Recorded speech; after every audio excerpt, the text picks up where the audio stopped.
Now, with all of this technology and this advanced advertising power that we have now at our fingertips, and we're getting to the point now where, like, AI, we were speaking about this the other day, AI is going to literally be able to generate the perfect advert for you. It's going to take into account all of the variables, the time of day, how you're feeling, where you've been, your location. Like, I mean, that's even to name a few. What your habits have been scrolling throughout the day. It's going to take in all of that data, oh my God. and it's going to go, here's the perfect ad for you. And literally with AI and video creation, it's going to get to the point where it's not only going to find the best fit, it's literally going to create the best fit. You're going to log on to Netflix. There isn't going to be Netflix shows. There's going to be again, with all of that data, the thing that you would most like to watch right now. And probably as you're watching it, depending on if it's got access to like your heart rate and everything, your blood pressure, it could probably even change. Like, it's going to be like, there's going to be a reality that can happen in front of you that is adapting perfectly to stimulate you in the way to keep you watching longer. Oh, like, God, man, that's scary. Scary. So here's what I mean. With great power comes great responsibility. Yin and yang, you have to balance. And I was thinking about this the other day. We have to be contradictions, and I wrote a few stories about this on my Instagram, and a few people messaged me going, huh? But we have to be a walk-in contradiction. The better at understanding technology and this kind of digital, unfeeling, unemotional, purely logical world that we're creating, we also have to have a very deep spiritual understanding and connection and guidance. Otherwise, we are fucked. We are fucked though, because who is connected to their spiritual self nowadays? They're so like distracted and, you know, dopamined up or whatever with like all these modern day distractions that people are not connected to that sort of spiritual plane which they have. Yeah, I agree, and I think that's where I think there is a mission there, and I think that is going to be the next wave. I think it's things go in pendulums. I think you said this earlier as well, man. Like it swings one way and then it comes back the other. Yeah. And what the next thing is, and this is the thing, it always goes too far, and that's when it comes back again, left and right, and that's why we never get anywhere.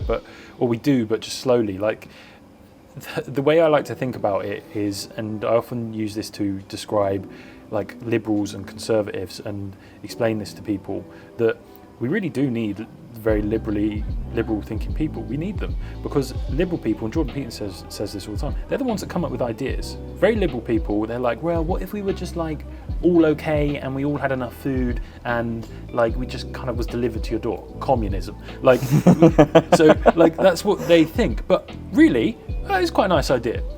But you need a conservative person who understands systems, structures, who understands finance and understands everything to go, right, well, great idea, here's the best we can do, here's the systems. The conservative person isn't usually the person who's going to be kind of necessarily coming up with these ideas. You need a balance, and that's why when someone's like, oh, I'm this or I'm this, it's like, well, we need both. But the way I like to think about it, and for some reason I have this visual, like the planet and society, everything we're walking along a very, very narrow road with steep drops either side, and I like to think that we're riding a donkey, and there's a big bear with me here, there's a big stick on the back of the donkey, and you have like principle one, like being liberal, and then you have like the conservatism on the other side.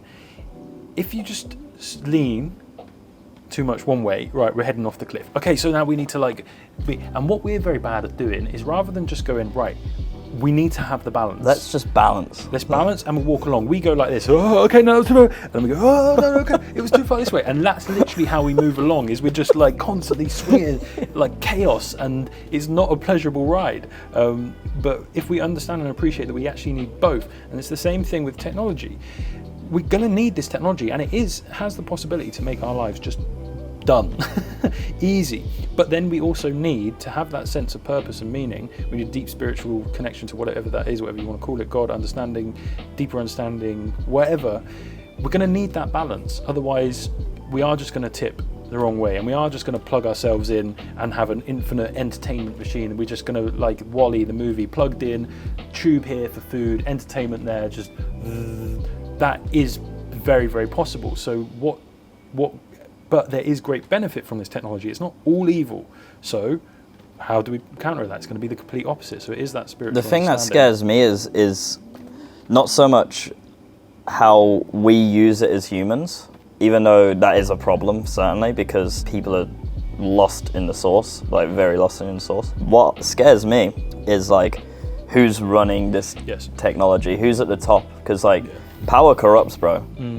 Like there's going to be a point where we don't have to really work anymore and stuff because of this AI, whatever, you know, and someone's going to be in charge of like the food, the, you know, if you're going to have a house, we're going to have like social credit scores. That is scary. That should scare anyone. That should scare anyone. And if that's not enough motivation for you to actually sit up out of your chair and think, what the fuck am I doing right now? Playing video games and jacking off every day. Why am I not trying to get as much wealth and abundance as I possibly can for the protection of myself and my family? Because there's a wild ass era of time coming up. Like, I don't know what is going to motivate you. I think you're absolutely right, and I've definitely had that awakening in my life where it's like, oh shit, I need to get to work. Like, let's go. I think like the whole idea of kind of, you know, the financial freedom online, you know, you see kids all the time, like, I'm starting an SMMA, all right, good luck. It's like, oh, I'm doing this. You know, like, I'm doing this. It's like, okay, good, you got the energy behind you, and it's amazing. I'm very excited for this next generation of like young lads coming up, because I talk to them, bro, and they're like, yeah, well, this, and then I'll have like passive income doing this, and I'm like, I didn't know what passive income was when I was 18. I was playing Minecraft, bro. Yeah, and they've switched on. Like, they will nice. do well. It's really good. They will do well, and like that's why our work's so important as well. Because like I say, like you say with this pendulum, it's swung in one way. Okay, everyone's distracted. Minecraft, Fortnite, TikTok, and they still are. But we're seeing now it's starting to swing back, and now we're kind of at this point now. So this is the extreme end, like jacking off Minecraft. We're about like here, you know. We're about to. Those things that happening at the same time. I mean, it depends. Depends how much you're stacking the dopamine. Now, let me think. Did I ever jack off and play Minecraft at the same time? No, I didn't. But we're about here. We're about here. It's like it's about to swing in this way, and I have like good hope and faith in the next generation of men to be strong, because the baseline of every problem in the world starts at young men. And if young men are all weak, are all distracted, and are not doing the right things with their time, then we're screwed. And we're going to need strong men really soon. There's gonna be like bad things happening in the world. We saw glimpses of it already with the cough, you know. I'm not going to talk about the cough, but like there's hard times coming, and we're certainly going to need strong men who are clued up about all of these things, and that's why our work is so important. I think it's something that's worth saying here, and it ties into what I'm saying about the men, like young lads, like starting to hustle, and like probably initially your first hustle. I mean, I hope it works. And there's some of the 18-year-olds who are making like more a month than I've ever made. Like, mate, it's killers, crazy. Man, killers. And fair play, and I'm not bashing that at all. But also equally as important as you developing your like skills, high value skills in order to earn more money. Yes, very important. As important is a network of people who challenge you, people who are also pushing and talking to them all the time and keeping your standards high. Iron sharpens iron. That's how you're going to level up, and you can't do it just on your own. Now, I'm going to give an example. Around like the cough, whatever, around all of it, like I was very against getting anything stuck in me.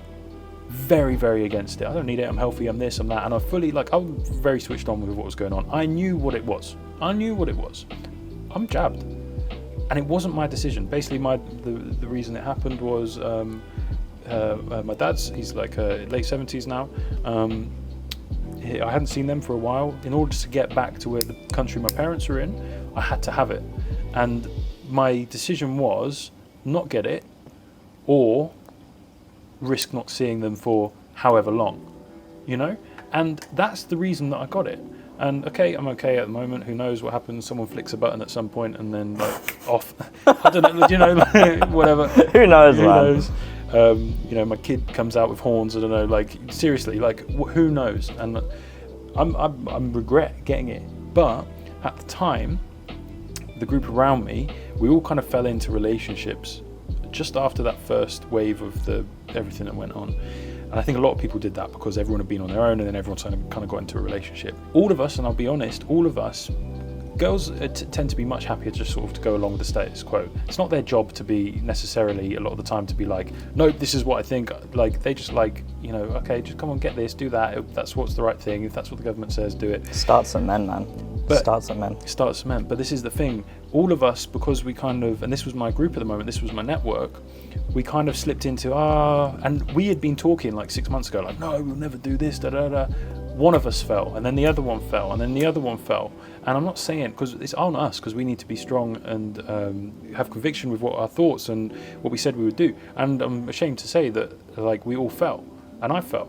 And if I had had a network of others, and the reason that I eventually went for it is because I tricked myself to thinking, well, look, they've done it, and you become the average of the 5 people you spend the most time with. Well, they've done it, they're doing it, it's probably okay. I knew as that thing was going in that that's not what I wanted to do. I knew it, but because of my network, and again, nothing against them, I felt alone. I felt like I was the only one who had those thoughts. Maybe I am being an idiot, and I didn't have anyone else to be like, oh, you're not, no. Tom, we said, no, we're doing that. 2 other lads, no, we're not doing that. That's what we said. This is this. And I wouldn't have. And look, I've got to take responsibility. I did it. It all starts and ends with me. But the financial skills and everything that you develop, having a strong network of guys you really, really trust and who test you is equally as important, because when it becomes to those decisions in your life that are potentially life-changing decisions, you know you've got people around you who've got your back and won't let you slip. And I think that that's equally as important for developing. You can't have like the financial wealth if you haven't got that network around you. I don't think you can just have that on your own. Maybe like if you're lucky, but I think you need to build that with a team. Yeah, a lot of people ask me, Sam, how have you had such a crazy growth trajectory? How have you grown as a man like so quickly? Yeah. And honestly, I think the answer lies in the fact that I constantly surround myself Yes. with bigger fish. Yes. I am always the smaller fish. And yes, it's uncomfortable, but it has inspired such a level of growth in me where I'm like, I'm so sick of being the smaller fish. I'm so sick of not making any money. I'm so sick of not getting any bitches. Yeah, okay. Everyone around me is getting loads of money and loads of bitches. I'm getting nothing, and that's unacceptable. Or maybe I'm not getting nothing, but I'm not getting as much. A lot of people get caught in the trap of being complacent as the big fish. Like, oh yeah, I'm the big Don. I'm the big Don, you know. What are you the big Don of? Are you the big Don of Weatherspoons? You know what I mean? Or are you the big Don of the League of Legends lobby? You know, who cares? Who cares? Yeah. I constantly surround myself with people who brutally mog me in every realm. And that is my superpower as to how I've been able to grow at such a rapid pace, because I've had to. It's impossible to not be a killer when you're surrounded by killers. Yeah. It's an incredible superpower to obtain when you infiltrate a network of high value men who are all on their shit, and you feel so uncomfortable with who you are at that moment. And it inspires such a quick pace for growth, just surrounding yourself with people like that all the time. Yeah. I'm always a small fish. I love that, man. I love that. And it's like, because it's every decision. Look, everything matters. Act like everything matters. It does. Everything fucking matters. And this is me speaking to myself, because there's things I need to improve on. Every decision you make, buying that chocolate bar, doing this, it matters. It matters. And you need men around you who tell you, no, it's not okay to buy that chocolate. Or just watch what they lead by example, isn't it? It's yeah. Lead by example, and it's bro. The amount of times that I've been sat at a restaurant with some of my boys, and I'm like, yeah, I'm gonna get this. I'm gonna get a pizza. I'm gonna get like a pasta. I think I deserve it. And they don't even say anything to me. I can feel that their respect levels lower for me subconsciously. And that's powerful in itself because you don't even have to say anything. Yeah. You just make better decisions when you're around dudes who make better decisions and mog you. It's peer pressure. This dude's getting chicken and rice. I'm about to get macaroni cheese. Yeah. Really? Like, I'm looking at the menu. This guy is ordering. Yeah, I'll have a chicken and rice and you know, a watermelon liver. shake. And a liver. I'll have a raw liver. And I'm looking at the menu like, oh, I really fancy a pizza. And I listen to that order. Split, Yeah. And I listen to that order and I'm like, there's no way I can, like, with a straight face, make an order of a pizza and macaroni and cheese when this absolute killer with a 6-pack and is built to fuck and has, you know, 10 kg of lean muscle on me is gonna eat chicken and rice in front of me. There's no way. It's a superpower having a network of dudes and a specifically bigger fish. It's how you power level and you constantly make better decisions when you surround yourself with people like that. How'd you get in those rooms? How'd you get invited to that dinner? Another question which I get all the time, and to me the answer is to choose a skill and to become absolutely excellent at it, absolute top of your field. A lot of people get this wrong where they see high performance and they think like, yeah, that guy is good at this and this and this and this. The only reason he's able to be excellent at those things is because of his network. Usually, he's just been an expert of one thing, excellent at it, just knew all the ins and outs, and it's a skill which people need, these high-value people they need. He's got his foot in the door to those networks with that skill, and then they feed off each other. And then you can become a more jack of all trades, you can become good at a bunch of different things. A lot of these young gunners, they see these like high influencer dudes and they're like, yeah, he's good at all these things, I need to be good at everything. Not the case. Choose a skill, one skill that's marketable, future-proof, and will get your foot into these networks, become absolutely insanely good at it, and you will become a valuable person. You'll also enter the feedback loop of like becoming a confident, high-value man yourself, and you begin to like act like that as well. And you'll literally just find these people, they'll fall on your lap. If you become someone who is knowledgeable on something, you can start actually giving your knowledge to the sorts of dudes which you want to be rolling with. It's not an easy way, but it's the only way to actually infiltrate these networks. I think that's good advice. I think that's definitely good advice. I think also as well, like, people don't realize that a genuine compliment goes a long way, and also people who are on a journey of like progressing, they see when someone else is on that journey. Like there's that saying, hate never comes from above. Hate never comes from above.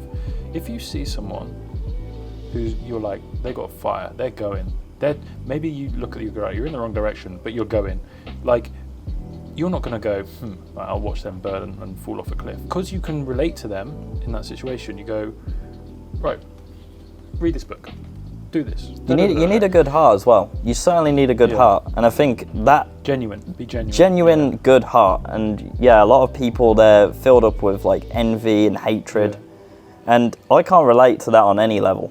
I don't even know where that comes from. It's despicable, and this energy is infectious.